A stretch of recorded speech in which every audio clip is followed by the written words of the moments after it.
दूसरी बाह में चंदन लगाएगा तो मेरी तरफ से दोनों के लिए बराबर भाव रहेगा। जीने और मरने दोनों इच्छाओं का मैं त्याग करता हूं।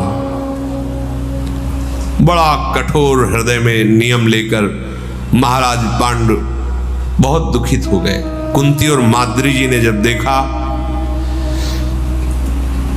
महाराज पांडु ने कहा, देवियों तुम हस्तिनापुर लौट जाओ। अंबिका अंबालिका जो मेरी माँ है, विदुर जी, भीष्म जी, संजय जी, धृतराष्ट्र जी, सत्यवती जी, इन राजपुरोहित सबको मेरे इस कठोर व्रत की सूचना दो।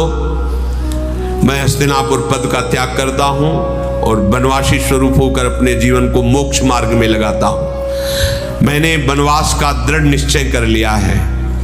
कुंती माद्री ने कहा, संन्यास शब्द केवल मत बोलिए।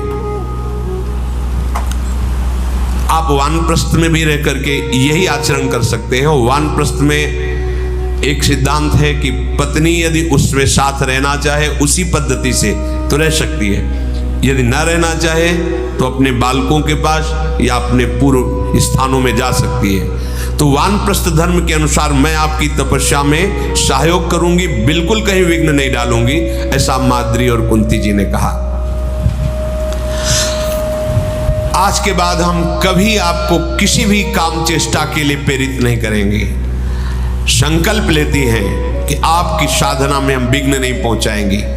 इंद्रियों को सदैव वश में रखकर भारी तपस्या करेंगे, पर आप हम दोनों का त्याग नहीं कर सकते, क्योंकि अगर त्याग किया तो हम अपने प्राणों का त्याग कर देंगे।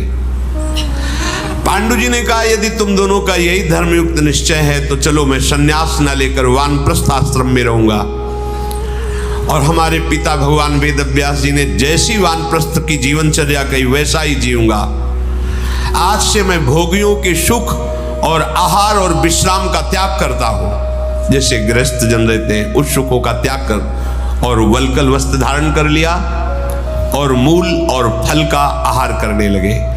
दोनों समय स्नान करना, यह हर उपासक को करना ही चाहिए। दोनों समय स्नान करना चाहिए और बैठ करके उस संध्या के समय आराध्य देव का चिंतन, जो अपनी संध्या आरती श्री जी का दुलार प्यार, मृगचर्म पे बैठना, जटाएं धारण कर लेना, शरीर अत्यंत दुर्लभ, गर्मी, सर्दी, आंधी, वर्षा, इसके वेग को सीधे सहना। ऐसे महाराज पांडु तपस्या में युक्त हो गए।